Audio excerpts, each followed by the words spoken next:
چه حسی داری؟ حس خیلی خوبی دارم چون که یک لباس گرم پیدا شد.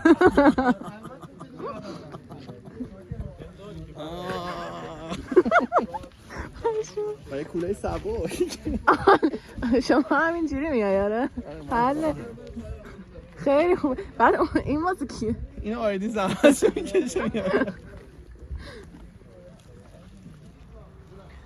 خب دیگه باید کوله ها رو نیستان کنیم. کوله ها رو بار نیستان کنیم دیگه جای ما ببره و بار زدی بچه ها رو؟ 2 تا کوله دیگه میشه بیاد. سان چه حسی داری؟ بالانسم یعنی بالانس نیستم فعلا. بالانسم هنگ کرد امیر حسین یه سر زاویهش بده.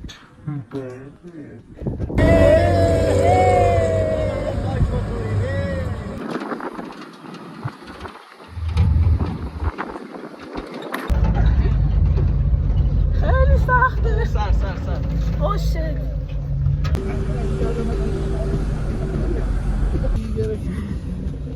بچه من خوش میگذره؟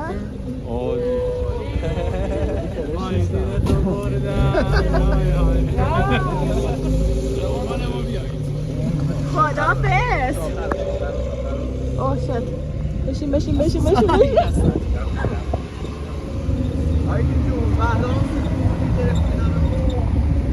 که چه گور بهرام گرفت آیدین گرفت.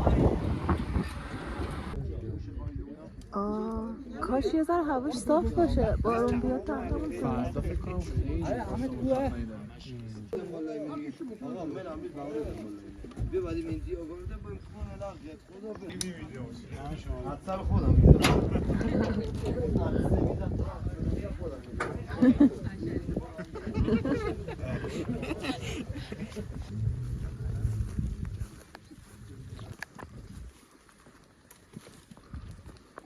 بچه ها میشه بگن هدفتون از این کار چی بوده؟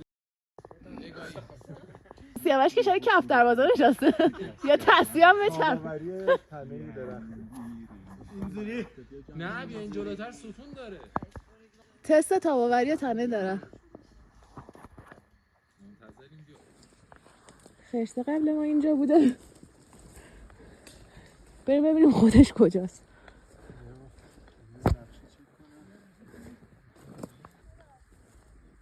قطعا امشب یخ میزنیم. وای بچه ها خیلی نزدیکم ولی اصلا معلوم نیسته.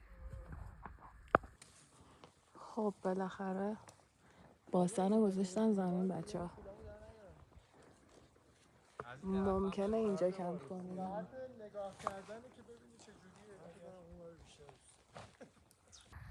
در حال تولید محتوای سخت. زندگی ما برد. ما خشکیم. اینقدر سرما یعنی اینجوری بود؟ خیلی من سرما هیچی نشون بدبختم هیچی نمیشه. میومدیم از اون لباسون گرفتیم. ما هم لباس خاصی نداشتیم. آها چرا داشتیم بگید. من شب یه به حد 10 دقیقه تونستم شاید واقعا این ساعت بخوابم. خوابیدم که انگشتای پام قطع شدن. چقدر سرما. صبحونه بعد یک شب سخت و واقعا سخت بود ولی خیلی خوشگله اینجا.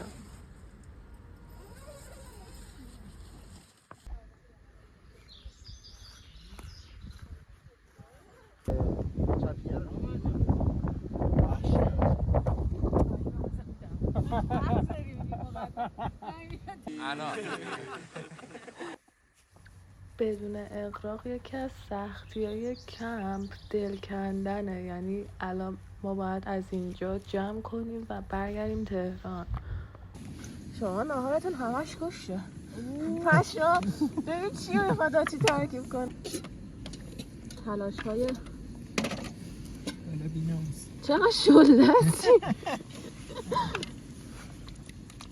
پشما درشو نیاریم بچه مفتون اینا خودشون 5 کیلو نون دارن. از بیشتر داری. کلمی این نتیجه های اونبایی داریم. اونبایی ورشه آورده. برای رستوران چیز آوردن.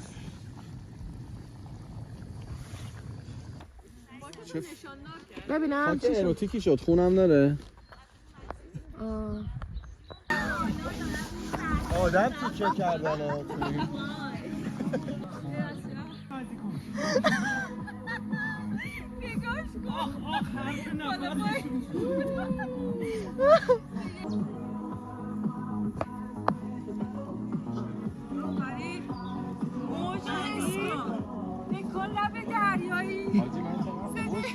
میلاد فقط میلاد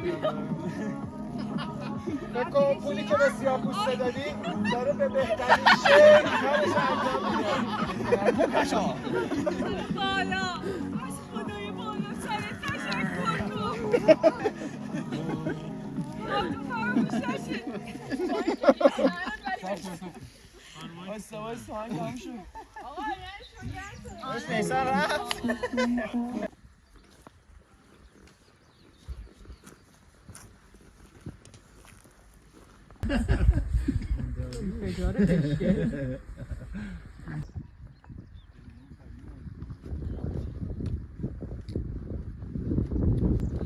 و پایان بالاخره